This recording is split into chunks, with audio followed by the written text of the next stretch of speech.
अस्सलाम वालेकुम, मी एमर सुमरो। आज हम डिस्कस करेंगे एडमिनिस्ट्रेटिव लॉ के ऊपर। ये हमारी लेक्चर सीरीज़ नंबर 3 है, जिसमें हम नेचुरल जस्टिस की थ्योरी को डिस्कस करेंगे। तो आइए स्टार्ट करते हैं।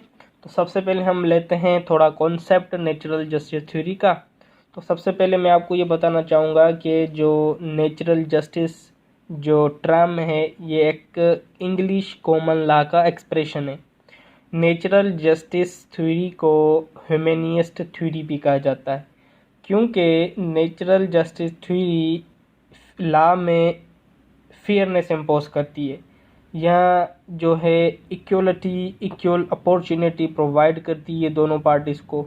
या आप ऐसे भी कह सकते हैं कि ह्यूमैनिस्ट थ्योरी इसलिए कहा जाता है कि नेचुरल जस्टिस में कॉन्सेप्ट ऑफ फेयरनेस है। तो इसीलिए भी आप कह सकते हैं कि नेचुरल जस्टिस थ्योरी जो है वो एक ह्यूमैनिस्ट थ्योरी भी है।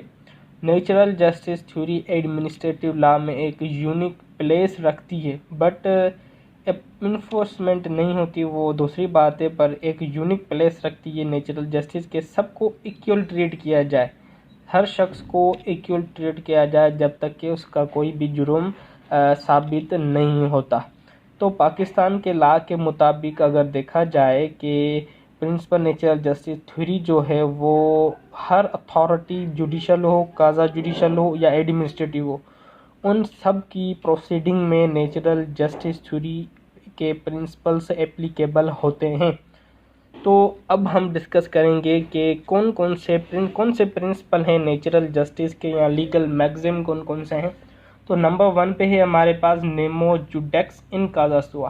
तो simply means no one should be a जज इन हिज ओन केस, कि कोई भी शख्स अपने केस में, अपने काज में या अपने इंटरेस्ट के केस में जज नहीं बन सकता। या ऐसा कोई केस हो जो उसके रिलेटिव का हो, ऐसा ही कोई केस हो जो उसके अपने फैमिली मेम्बर्स का हो, या ऐसा कोई केस हो जो उसके अपने ही फ्रेंड्स का हो, तो वो नहीं कर सकता। तो सिंपली नंबर 1 प्रिंसिपल ये है कि कोई भी शख्स अपने इंटरेस्ट, अपने काज या अपने केस में जज नहीं बन सकता। नंबर 2 प्रिंसिपल क्या है? आर डी अल्टरम पार्टम। आर डी अल्टरम पार्टम मीन्स के no man should be condemned unheard, कि किसी भी मीन्स के दोनों पार्टीज़ को सुने, बोथ पार्टीज़ को सुनने के बाद उसकी स्टेटमेंट रिकॉर्ड की जाएगी, उसके बाद एविडेंस चलेंगे। तो दोनों पार्टीज़ की स्टेटमेंट सुनने के बाद उन सब एविडेंस को मद्देनज़र रख के फिर जज जो है न्यूट्रल इम्पार्शल होकर जजमेंट देगा। ऐसे नहीं करेगा कि एक पार्टी को सुनकर अपनी जजमेंट दे दे, नहीं। ये नेचुरल जस्टिस का प्रिंसिपल है कि आपको दोनों पार्टीज़ को सुनना है, दोनों पार्टीज़ की स्टेटमेंट रिकॉर्ड करनी है, उसके बाद उसको मद्देनज़र रख के फिर आपको जजमेंट देनी है। तो सिंपली आर डी अल्टरम पार्टम मीन्स के आपको बोथ साइड को सुनना है, सुनने के बाद जजमेंट देनी है। तो ये दो मेन प्रिंसिपल्स हैं लीगल और उसके नेचुरल जस्टिस के। नंबर 3 पे हमारे पास है 22। ये भी आप एक लीगल मैगज़िन कह सकते हैं जनरल इसका नेचुरल जस्टिस का 22। तो 22 सिंपली मैं आपको बताना चाहूँगा, 22 मीन्स के अनफेयर एक्टिविटी, मीन्स के ऐसी एक्टिविटी जिससे आपको इंसाफ़ी फराहम ना हो, अनफेयर एक्टिविटी। तो अनफेयर एक्टिविटी कैसे होती है? जिसमें हमारा अपना पर्सनल कोई इंटरेस्ट हो, अपना कोई फ्रेंड हो, अपनी केस में हम जो है अनफेयर एक्टिविटी करते हैं, या ऐसे केस जिस अगली पार्टी को हम जानते हों, तो उन केस में हम अनफेयर एक्टिविटी करते हैं, और अनफेयर एक्टिविटी को लीगल टर्म में 22 किया जाता है। तो 22 जो रूल है 22 का, इसकी ज़रूरत हमें इसलिए पड़ी कि जज जो है इम्पार्शल रहकर एविडेंस के बेसिस पे, रिकॉर्डेड स्टेटमेंट के बेसिस पे जजमेंट दे।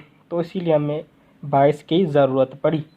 तो 22 के कुछ टाइप्स जो मैं अभी आपको बताऊंगा, तो उससे आपको ज़्यादा कॉन्सेप्ट क्लियर हो जाएगा कि 22 क्या है। तो नंबर 1 पे है पर्सनल 22। तो सिंपली पर्सनल 22 मीन्स के जब पार्टी और डिसीजन अथॉरिटी के बीच में कोई रिलेशन हो, मीन्स के पार्टी के बीच में और जज के बीच में अगर कोई रिलेशन है तो वहाँ पर क्या होगा, डिसीजन वो उस शख्स के फेवर में देगा जिसको जज जानता है, जिसको डिसीजन अथॉरिटी जानती है।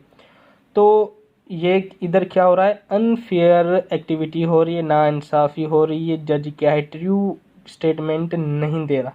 तो यहाँ पर क्या हो रहा है, बाइस हो रहा है, इक्वल नहीं किया जा रहा है। नंबर 2 पे क्या है, पेक्यूनरी बाइस।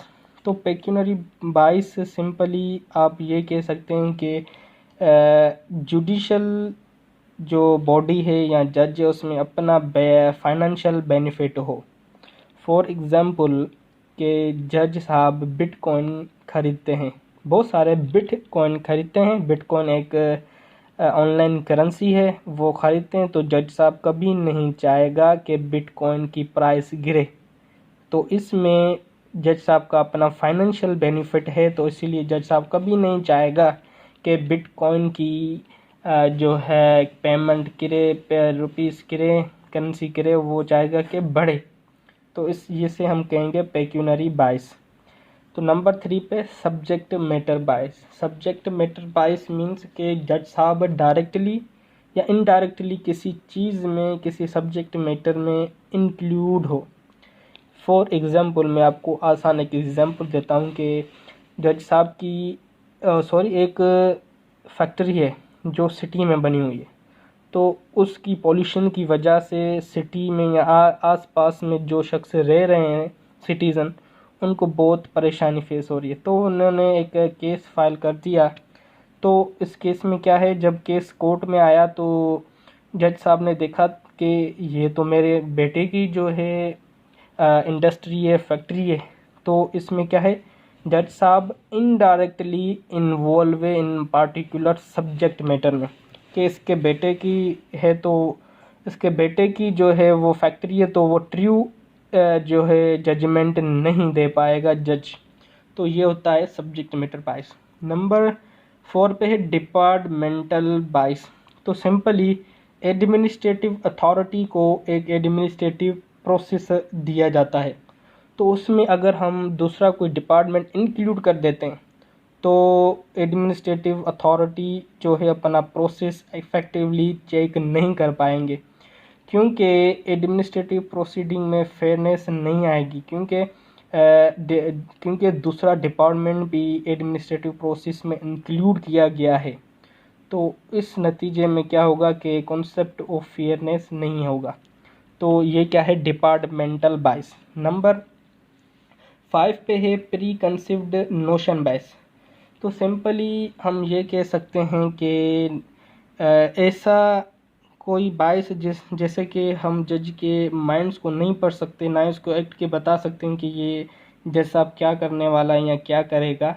तो it is very difficult to read a man's mind what the जज could be thinking, no one knows. तो सिंपली इससे हम कहते हैं प्री कंसीव्ड नोशन बाइस। तो सिंपली ये 5 टाइप से बाइस के। अब हम स्टार्ट करते हैं एक्सेप्शन नेचुरल जस्टिस थ्योरी की।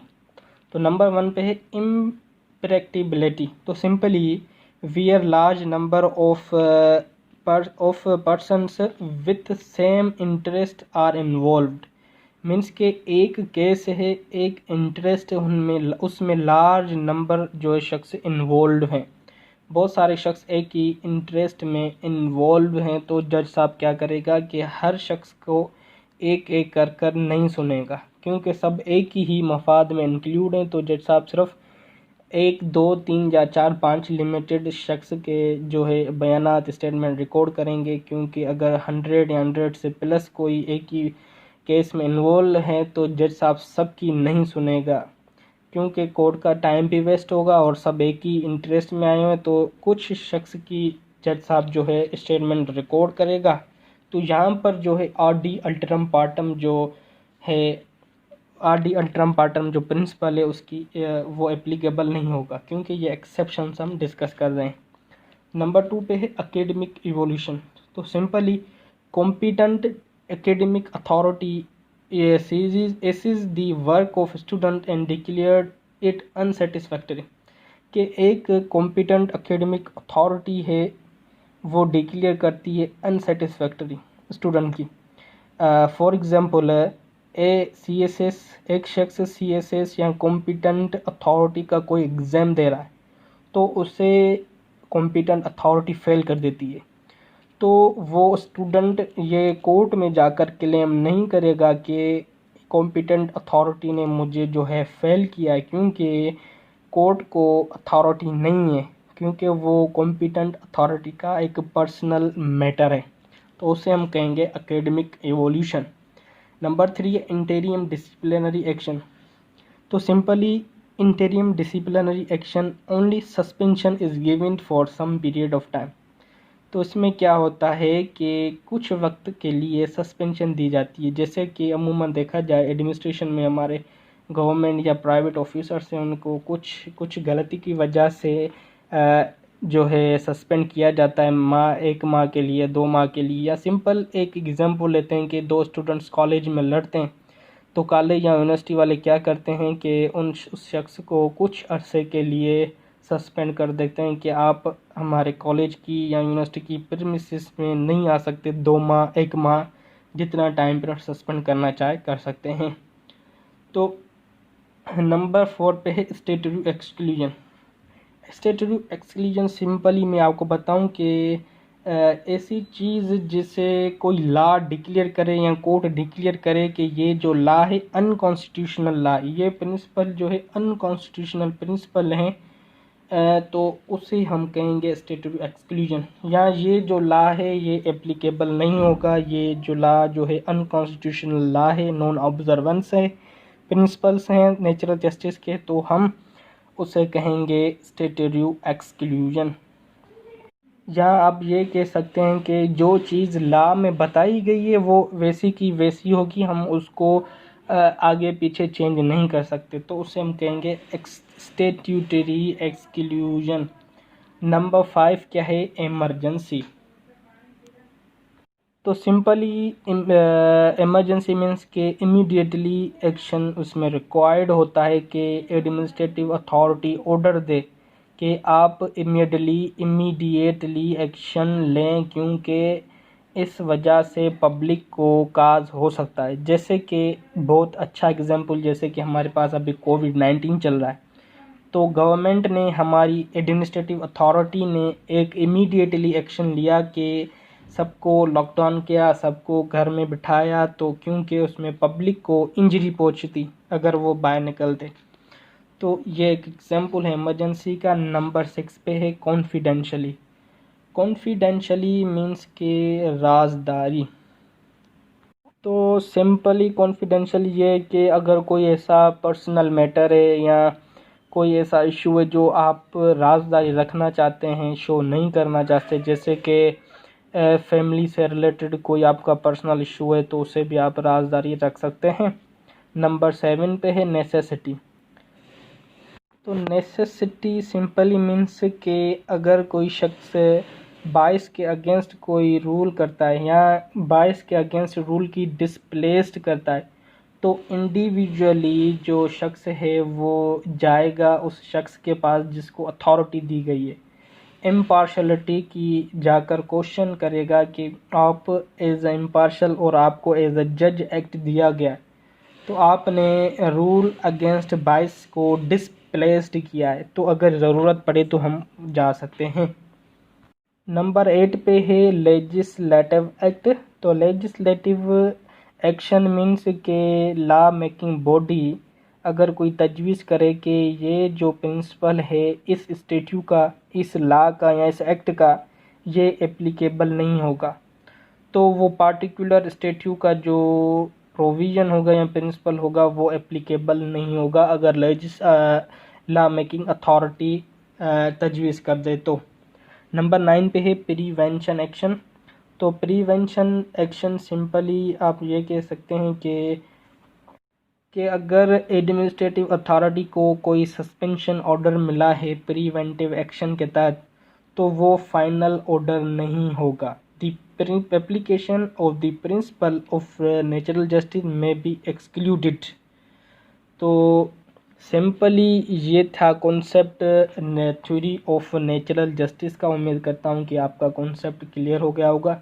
इंशाल्लाह मिलते हैं नेक्स्ट लेक्चर में, जब तक के लिए अल्लाह हाफिज़।